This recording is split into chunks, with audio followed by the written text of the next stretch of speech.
So I'm going to begin with Spectre, but this is not a talk about Spectre, even though there are going to be a couple of connections to it. So the work that I and others were doing looking at these side channels in Intel and other processors really, to me, unveiled a problem, or was a symptom of a larger problem that I've been looking at for a while, which is the gap between what architectures guarantee and what software needs and the real world. And in many cases, there are complete disconnects between reality and the sets of assumptions that make engineering convenient.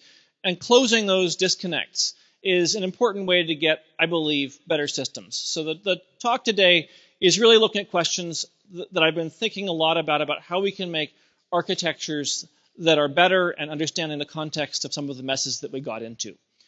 In the case of Spectre specifically, there's an assumption that underpins pretty much all security software that we see today, that the processor executes the software faithfully.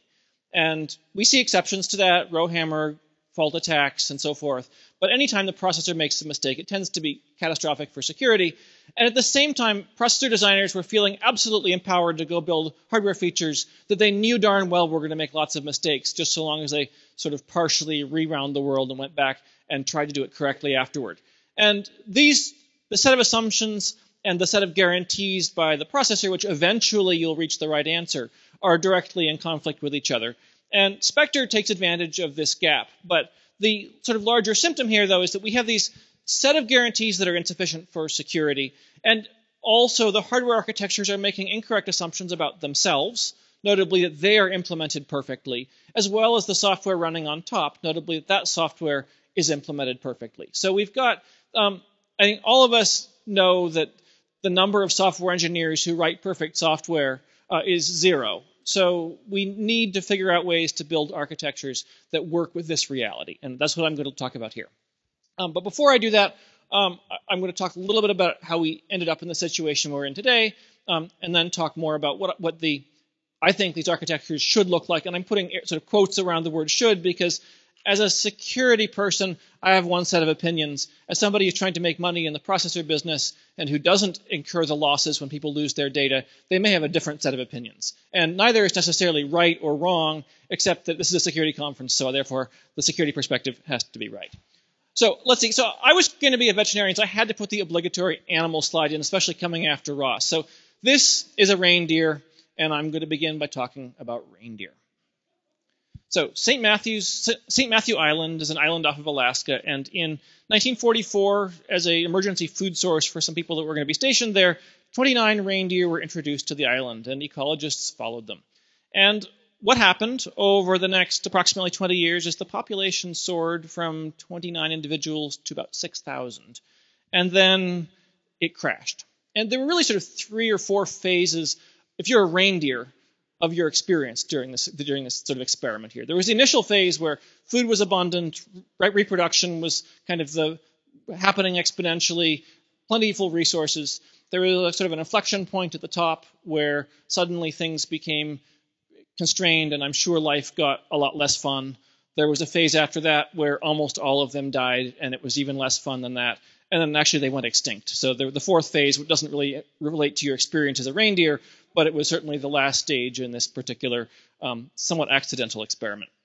So if we look sort of at the context for computing, we've had this long history where the benefits of computing were scaling exponentially, and insecurity was kind of a trivial footnote underneath from an economic perspective. It doesn't mean people weren't caring about it, but it wasn't driving the economics of the industry.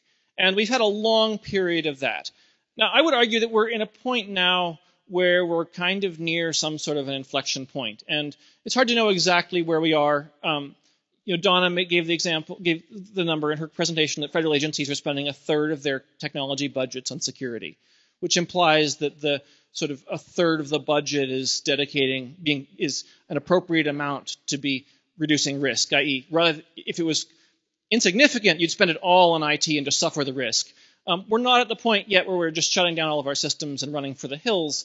But if you look at the sort of year-over-year growth in the benefits we're getting from technology versus the costs that are being added year over year for insecurity, they're probably about on par with each other. Another way to look at it is there are a number of studies looking at what's the economic cost of insecurity. And the numbers are all over the place. It's clearly over $100 billion a year.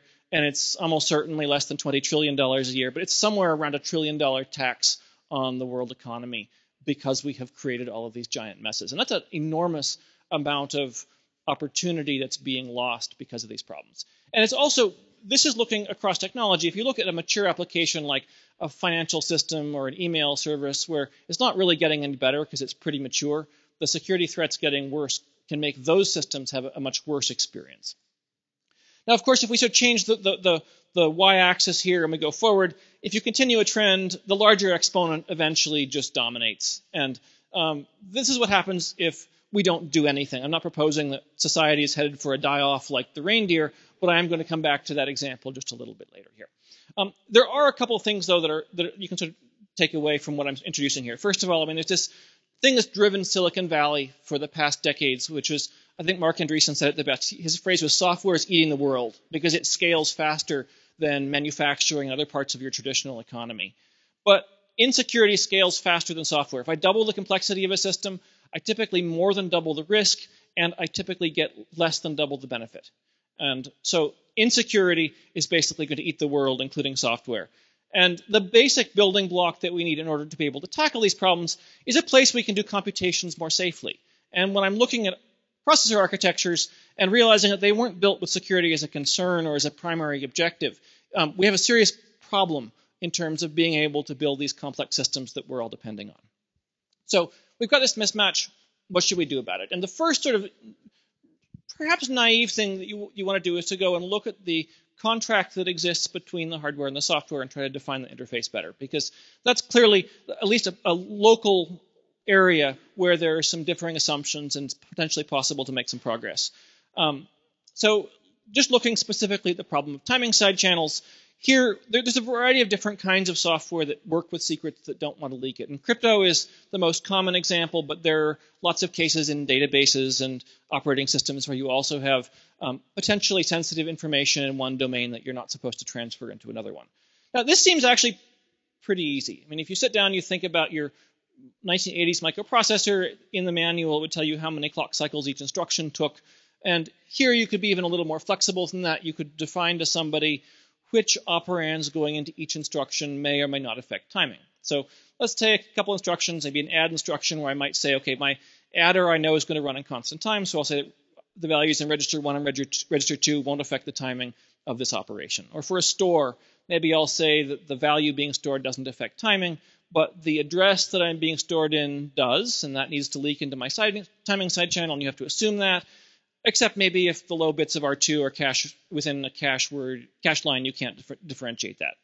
But then you start sort of looking at, is this really a definition that's reliable in the real world? You start looking at what's been built so far and what people are depending on in the legacy software that people expect to run on these processors, and it gets just super messy. So, for example, if I look at the problem of compression of your memory, like in Android on devices, memory gets compressed in various cases.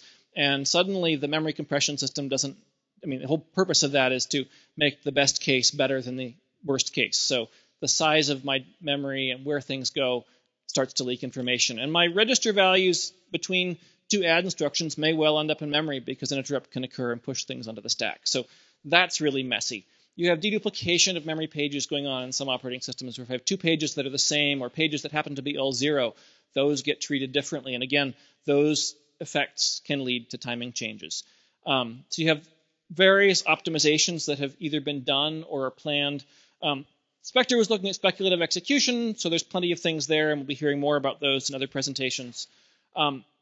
Processor execution doesn't even necessarily occur the way we think it does. Like when Apple transitioned from, I think it was PowerPC to x86, they did binary translation and basically emulated one processor with another. And when you do things like that, or the things that happened inside of JITs, where they'll look at the way code behaves and optimize for what's observed, there's no guarantee, for example, that an add with 0 is even going to be performed in the same in every iteration of your loop. We have other things that happen that get even messier, like your power consumption affects your thermal, which affects whether or not you throttle your clock. So there are a lot of these sort of indirect measures that get increasingly messy as you try to connect just a simple question like how many clock cycles does it take to add two numbers with what an adversary might observe. And there's been lots of painful work in this area. There's the light pink book in the Rainbow series that talks about bandwidth estimations, but it doesn't take a lot of bandwidth to lose your cryptographic keys. And then on top of this, you've got engineering questions, like how would I signal to somebody when this set of assumptions holds true and when I violate it? And you look at a problem like in the SSL TLS standards that I've been involved with, how you just coordinate versioning, enormous testing problems and people getting things wrong there. And here you actually have an incentive to lie, because if my processor will be incompatible with your software because I've introduced a new side channel, I'm very strongly incentivized to lie to you so that your software will run correctly. And even if you build a contract between the hardware and the machine code, that doesn't translate very well up into higher level languages, because the question of how many clock cycles does an add take doesn't apply if somebody in their higher level language has to check for an overflow afterwards, for example. So all that messes, and then on top of this, if you're a processor company, your view of the architecture is generally to try to make it as loose as possible, because every bit of flexibility there is a future optimization opportunity. So, for example, getting rid of speculative execution or really reining it in would be a very logical thing to do from a security perspective, but you really aren't able to do that because of your performance expectations from your customers and the people who've bought your stock. And even if you went and you documented this, there's a question of, is this really a contract and does anybody read it? And, I had never really bothered to try to read the architecture specs for x86. I don't know, has anybody here ever tried reading them? Yeah, 4,768 pages later. And that's incomplete. There's lots of stuff that's sort of unclear and ambiguous there too. So adding more to this probably isn't something that every software engineer is going to keep constantly in their mind as they're writing every line of assembly code, because everybody knows you write your software in assembly. And I'll talk a little bit more as I go about the conflicts between performance and compatibility. But the reason this is so complicated isn't that Intel is stupid or that somebody doesn't know what they're doing. It's that they need to be really, really fast and they can never break backward compatibility. So there's an enormous amount of complexity and engineering that gets devoted to those two objectives. But that investment is directly in conflict with the need to have simplicity in order for security. So if we look at this question of complexity, we start quickly looking at how systems are broken down into pieces. You have layers of abstraction and interfaces that sit between them. And this is absolutely necessary for us, at least as we currently understand engineering work, to be able to build systems that can scale and are large. Because one engineer generally can't understand everything completely. The individual components have to be able to evolve and be upgraded separately, so that when you change your file system, you don't have to rewrite all of your software, so that when you want to go from one CPU to another, you have some notion of things that are in common. You try to build interfaces that express that. So it's not something that we can get rid of, but at the same time, it creates some well-known dangers around hidden complexity leading to wrong assumptions, and each of the components gets built without any real awareness of other parts of the system. And in fact, if you kind of look at the papers that I've written that have been cited more often, a lot of them are just sort of like saying, oh, here's something that every electrical engineer knows. Chips take different amounts of power based on what the transistors are doing. Here's what the cryptographers are assuming. They're assuming you've got this magic digital switch that doesn't leak anything. These two assumptions are at odds with each other, and if you look at the reality, the systems fail. And Spectre is another example of something where you've got components that have been built without an awareness of what the broader implications are, for example, for code running in JavaScript. Like if you think that even the process separation boundary is the only one inside of a computer, you're missing all kinds of things that programmers have done over the years.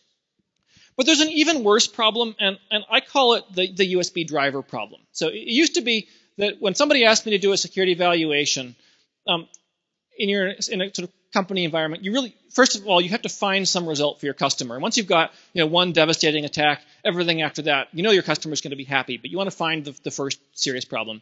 And you look at the USB stack. And likewise, if you're building a system, there's going to be a ton of bugs in the USB stack, but you'd never have the resources to go fix that. So if you're thinking about this from an economic perspective, there's absolutely no benefit to me if I'm an engineer in making my component stronger if the USB stack is the weakest part of the system. And I don't mean to pick only on USB drivers. There are other sort of equivalent things. Some people view the X509 parser And I'm starting to view the processor all in kind of the same category, which is there's really a serious sort of vicious cycle that happens, which is there's no incentive for me to make my piece better if it's running on a crappy foundation. There's no incentive to make the foundation any better if the stuff running on top of it is crappy. And so how do you break this cycle? And in fact, in a complicated system, it's not that you have just 2 parts. You have dozens of parts, or perhaps hundreds of parts, that are all sort of suffering from this mediocrity problem. And even worse, the weakest points, if you even know what they are usually outside of your purview as an engineer. I can't go and re-implement Linux from scratch as part of the process of making my security camera. It's just not a thing I'm going to get approval to do in my budget. So the fix that I've spent a lot of my years dealing with is to just smush all the layers of abstraction together and have one team try to go from the very low level, the logic gates or the transistors, all the way up to the ultimate business objective. And when you do that, you suffer greatly because you lose a lot of these benefits of scaling, but it is a way that you can deliver an outcome without being dependent on somebody else's mistakes. But this kind of approach, while you can use it for relatively simple components, doesn't work as a replacement for something like x86, where you have an enormously complicated environment. So I talked about abstraction collapsing. The more interesting question then is, what can we do where we can maintain a lot of this complexity but still get some useful security properties? I'm going to talk about some incredibly obvious, but I think very underused approaches for that over the next couple slides here. So the first example was one where you're going to separate something in time. And in particular, we'll have some different security domains, and I'll describe that in a little bit of a second. And we're going to wipe out our hardware in between. And this was really common in the original days of the PC. The typical procedure that a lot of people had was you reboot your PC between tasks. When you're not using the PC, the floppy disks go in the safe. And there are a couple caveats. Your CMOS RAM holds a few bytes of data.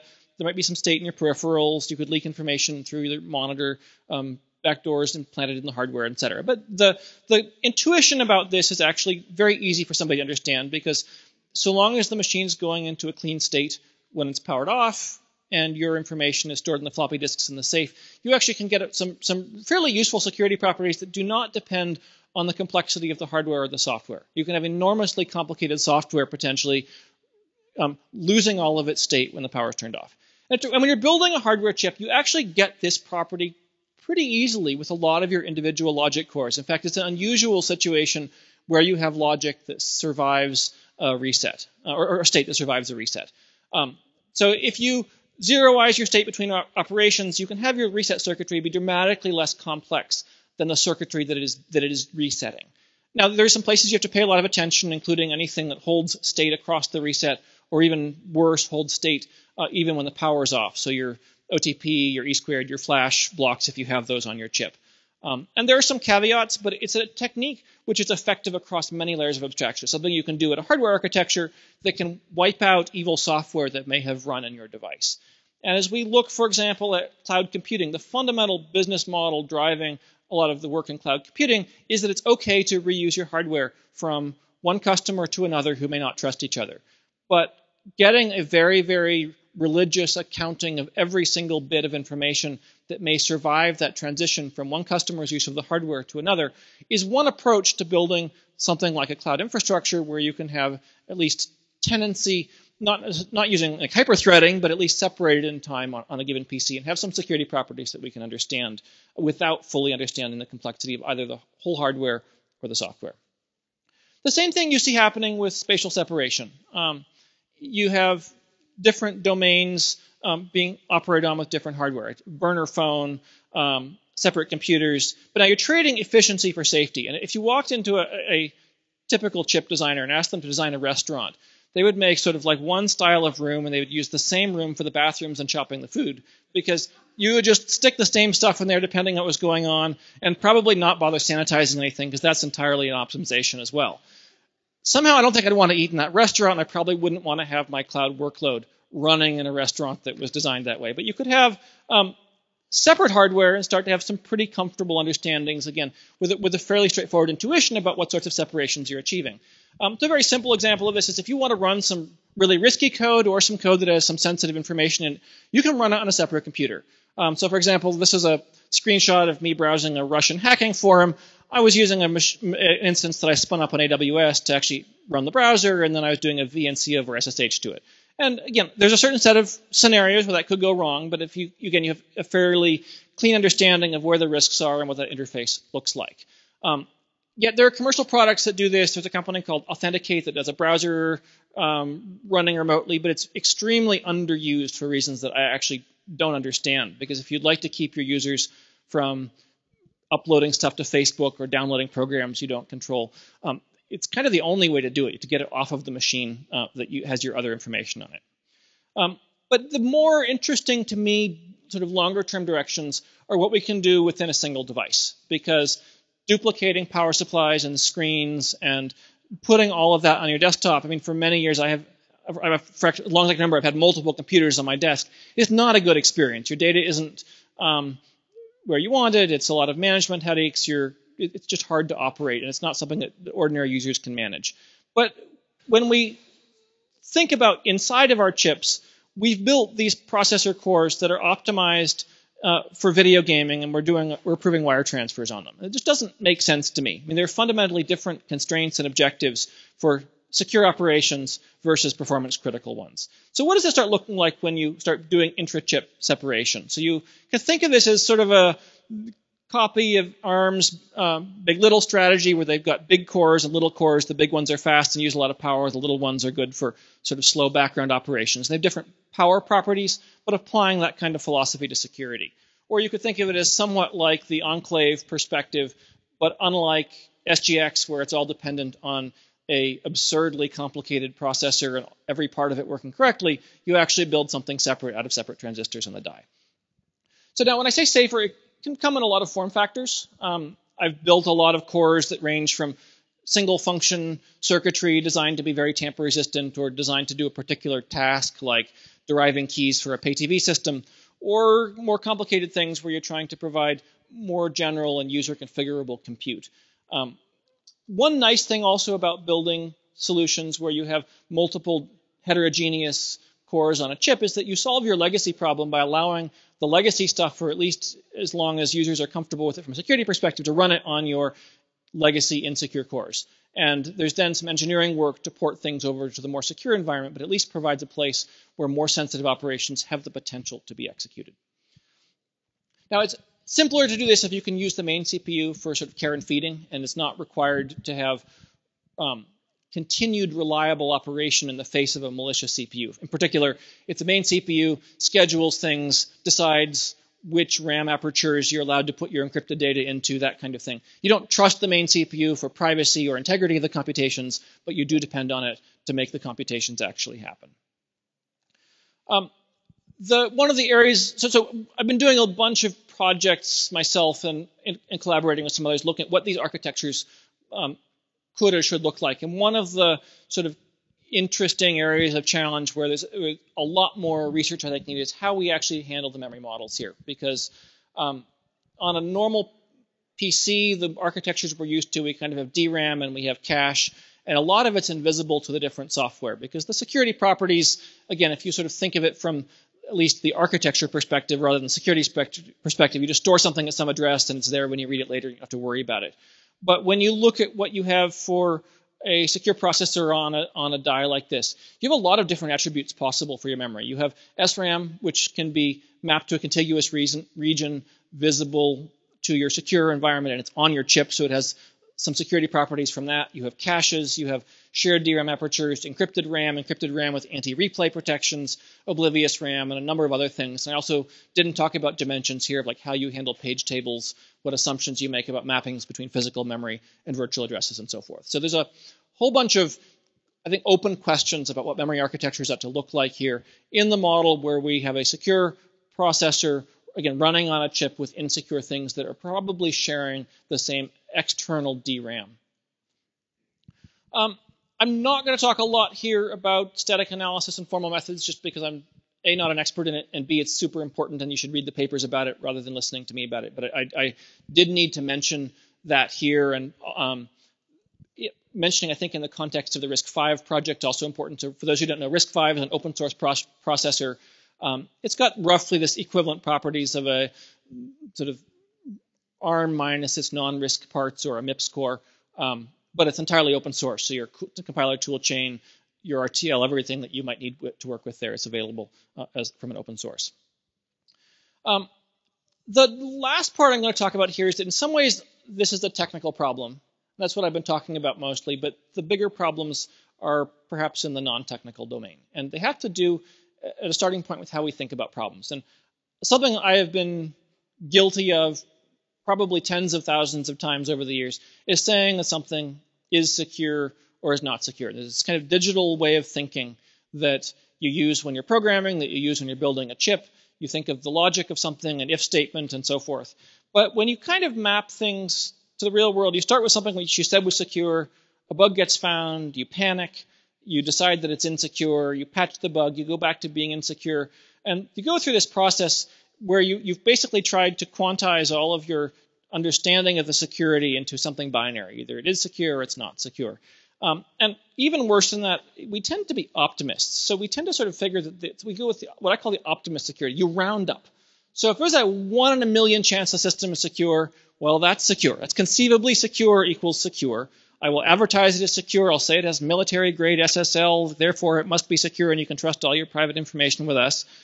Or I know it's broken and I'm in a panic mode and I'm trying to fix the one attack that I know about and get back to that state before where I felt really good. Now, the reality is I think all of us know that the world is more probabilistic than that. And even though we may be looking at an individual line of code, we're looking at an AND gate in a circuit, that AND gate has a probability of making a mistake. There are scenarios where it will do the wrong thing. There can be a manufacturing error. There can be an analog thing going on. There can also be a misunderstanding. I may think that that AND gate is an AND gate when really it's something else because it was part of a complicated thing, and I just figured that nobody would be dumb enough to stick an OR there. Or that I wouldn't have been dumb enough to put an OR there. So there's never a chance, there's always a chance that something is being misunderstood. Those probabilities are often very high and they're never zero. So how do we cope with this? The first thing is I started looking at the question of what's the chance that we're actually going to get the bugs out of the systems we make? And if you sort of plot here, what I plotted here is basically what's the connection between a defect rate, the number of opportunities for defects, and the chance that you're going to get all of your defects out. So if you have a system that has 10 to the 10 components, you need to have a defect rate of about 10 to the minus 12. If you think of a sort of hardware, Intel's and big chips are sort of over around that 10 to the 10 transistors point right now. If you think of software, a typical large programming project might have 1 error per 10,000 lines of code. That'd be pretty good. Might have 100 million lines of code or 10 million lines of code in the system. If you have something like this, your probability that you got rid of all your defects isn't just small, it's absurdly small. You have many, many defects there.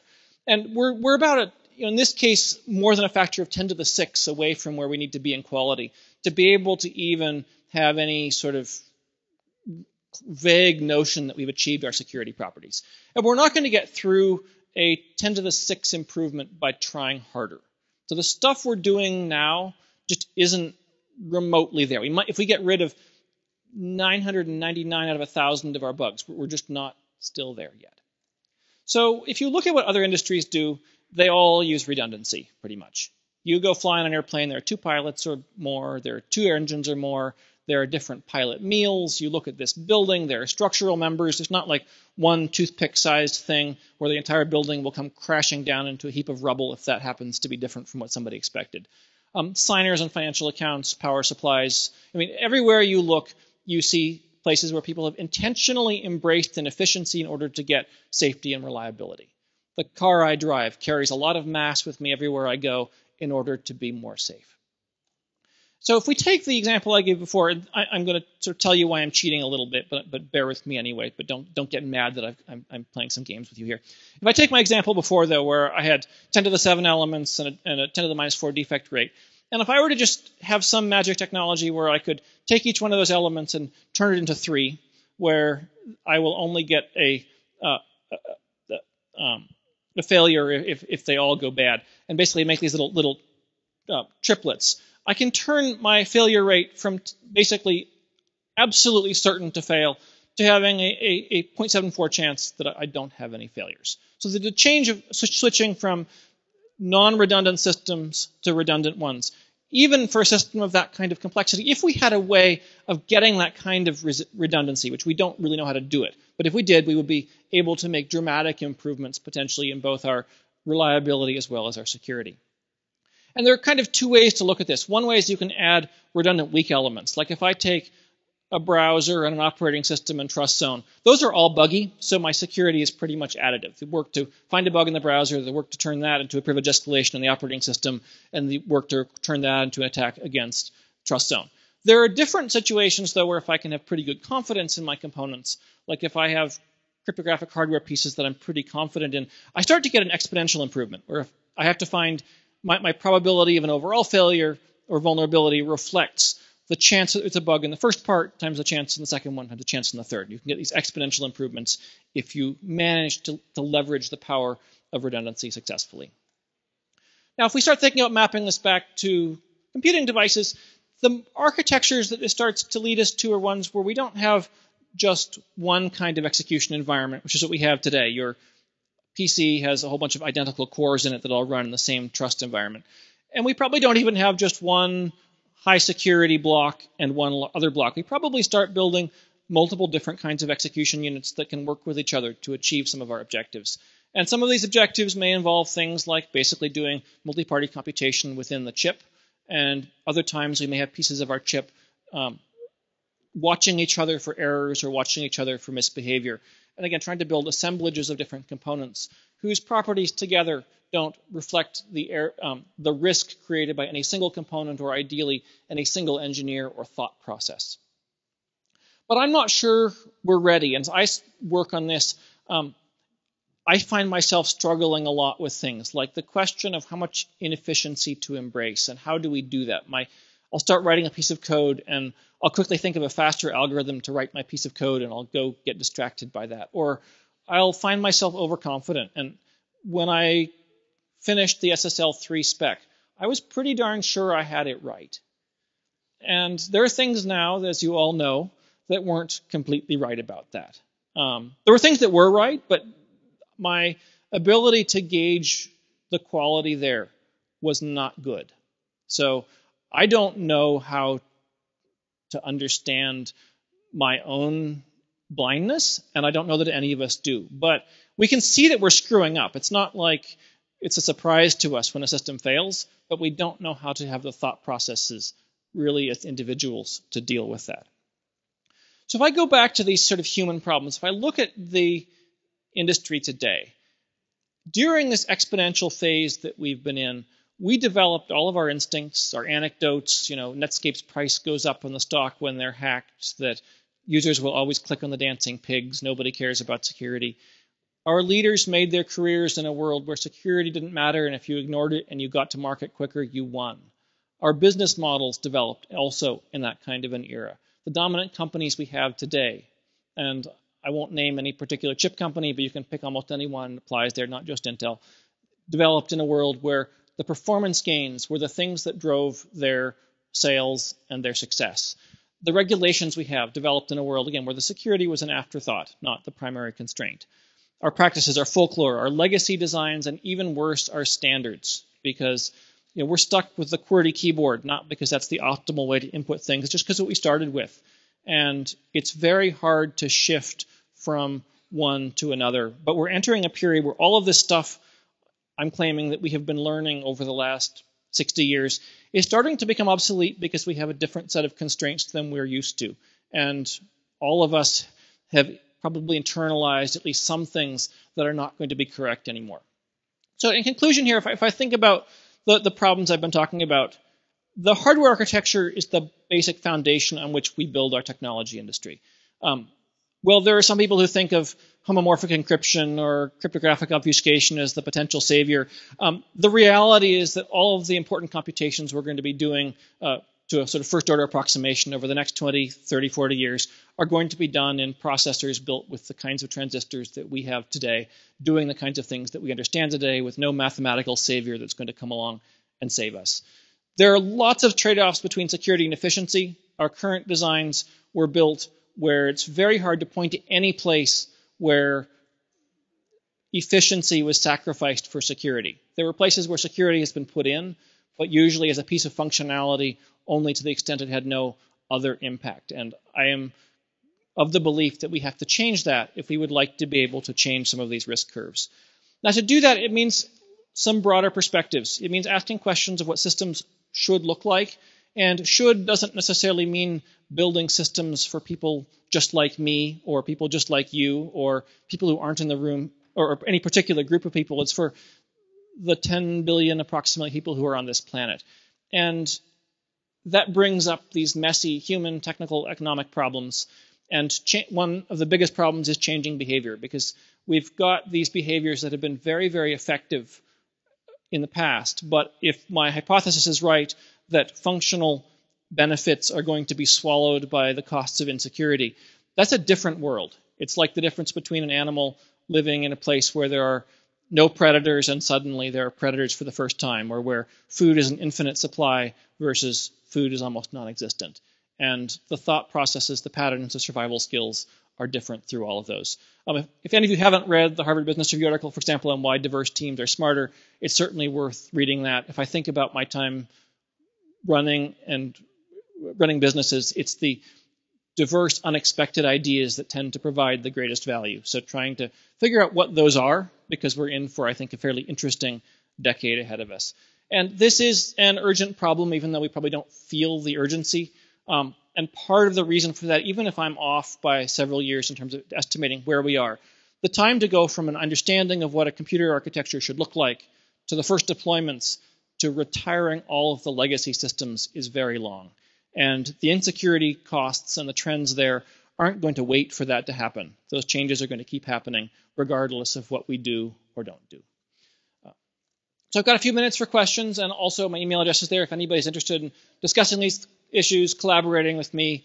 I don't have customers or HR or finance to deal with anymore, so I'm having a great deal of fun thinking about problems like this. Thank you.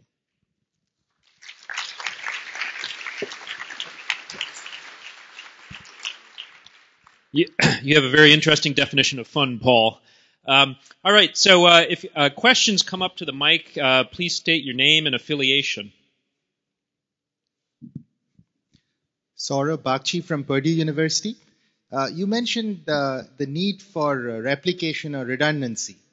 So I think there's also the need for diversity to go with the replication. So despite tens of papers on the topic, there doesn't seem to be significant uptake. So what are we missing? Are we just have we not embraced inefficiency? That's why we are not getting there? I think it's a piece of that. It's a piece of not feeling urgency and also a piece of overconfidence.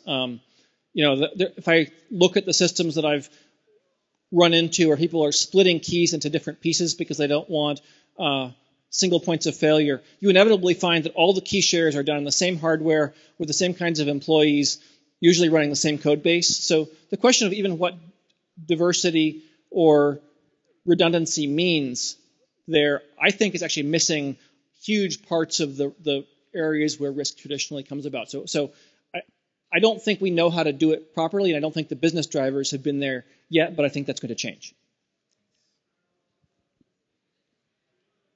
Hi, my name is Yang Zhengbai. I'm from the ARM company. So I have a question. Do you think if there's some potential issues for the weak memory models, just like Spectre? Sorry, an easier way for what? Is there any potential issues, security issues for the weak memory models? Yes, there are many issues with security issues with memory models. I mean, the side channels are one piece of it, but the whole way that memory has been built over the last 20 years and having come from Rambus that works on memory interfaces, I mean, it's entirely been performance driven. And the ability to put something in memory and know that it's going to be there, or in non-volatile memories to know that it's going to be not stolen. I mean, to give an example, like integrating with fuse arrays and flash and EEPROM technologies in chips, there's an enormous diversity of security vulnerabilities, from methods where you might store your key somewhere and the error correction scheme will remap it to somewhere else, error correction techniques that leak information. I mean, there's a whole bunch of stuff that's been engineered largely to appear reliable in the face of the things that Mother Nature throws at it, but have never really been looked at by security people. And as we try to fix these platforms, we're going to find a lot of them.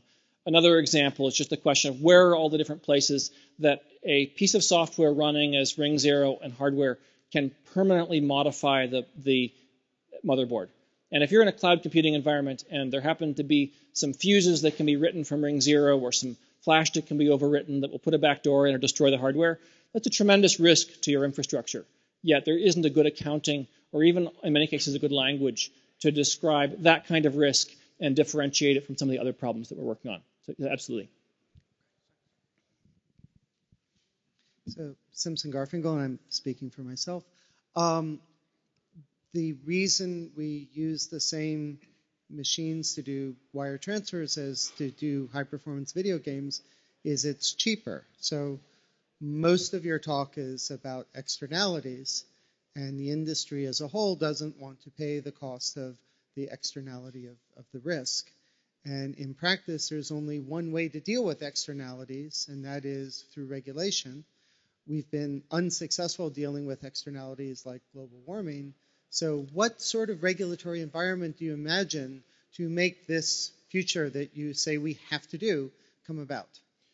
Well, I think if I look at processors in particular, if you were to ask a dozen people what we should do, you'll get at least a dozen answers. So there isn't a clear answer about what regulation even should do. So from a research perspective, you don't have to confront that for a while. And there certainly are places where somebody who has an adequate amount of control also bears the risk and is willing to behave in a fairly rational way. The question when you start dealing with places where there are these externalities, there are regulatory approaches. There may also be ones that are driven through, for example, questions of what language you're required to describe your product. But I kind of put this up here as a joke, but the question of what is it that we need to be disclosing to somebody who is being told that a product is trustworthy. Right now, it's military-grade SSL. If I collected royalties for every time somebody said that, that'd be great. But people don't get any data from the people who know the information about their system. So we may eventually get to that point. In fact, we probably will. But I think from a research perspective, we need to be ready with something that the regulators can require or the interested party will deploy, or come up with architectures that aren't too painful. I mean, if you look at security cores on a chip, often they're not running at the maximum clock rate, and so they can be put with sort of non-optimal placer route around the square hard macros or rectangular hard macros on the die, so you don't actually increase the number or decrease the number of chips per wafer from putting them on, in which case it's actually free to manufacture them. So if you talk with a chip company and you say, look, which is going to sell better? A product with 32 identical cores in it or a product with 31 fast cores and 1 secure core? There actually probably is an answer to that might favor security. And well, there are these big economic issues and they need solutions. I don't think that's immediately what's holding back deployment at the hardware architecture area. It's a much bigger issue, I think, in software. Okay. I'd like the honor of the last question then. Oh, no. There's a question that's been burning in my mind for many years, and that is biology. I've never met a biologist who became a cryptographer. You seem to be an exception. What was that? What exactly was the spark? What did Marty say to you that, what happened? So actually what happened is I ran out of money when I was an undergraduate. And you could work in the food service hall in Stanford and you could make like, I don't know, $9 an hour. And instead I found consulting at this company called RSA Data Security. They were paying me, I think it was $25 an hour, which was like just raking it in. And then I found a project working for Microsoft. I think they were paying me like $50 an hour. And the year I finished school, Marty retired, and he stopped doing consulting projects. His focus has been nuclear risk, which in many ways is perhaps a bigger issue than the ones I'm talking about here, but he started focusing on that and sent me these consulting projects from companies that approached him, including one from this startup called Netscape that had a need for some protocol work, and it kind of grew from there. The good thing about the security space then and now is there's a severe shortage of talent. So if you're even moderately competent and you don't bring your biology degree as the first thing you tell somebody when you walk in the door, you can often get work. And if anybody here is looking to start companies, it's a super great space to be entrepreneurial in because you've got capital and need and people who don't ask questions about whether you're qualified or not. And I think given SSL, you can decide whether or not I was qualified, but I think maybe I should end before we go into that in any more detail. So what you're basically telling me is you went into this for world peace, but it's because your faculty advisor went into world peace and you needed money when he left. I never actually took a class from Marty. All right. But he's been a mentor, so thank you. Okay. Well, let's thank Paul for his remarks.